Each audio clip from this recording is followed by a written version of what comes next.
मेरा नाम हिबा शेख है। मैं second BSc CBSE student GSTC cast street में पढ़ रही हूँ।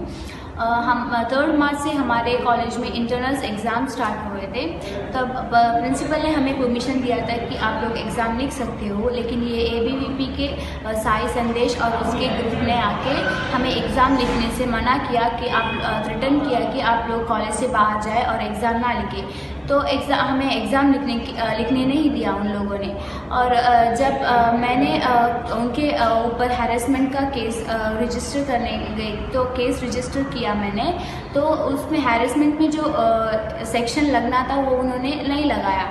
और जब आज क्या हुआ कि कावना शेट्टी एबीवीपी की सेक्रेटरी जो है, उसने मेरे अगेंस्ट और मेरे इनोसेंट फ्रेंड्स के अगेंस्ट एफआईआर रजिस्टर किया कि हम लोग उसे थ्रेटन कर रहे हैं। तो अगर हम लोगों की कोई गलती होती तो वो उसी दिन केस फाइल कर सकती थी जिस दिन मैंने किया था।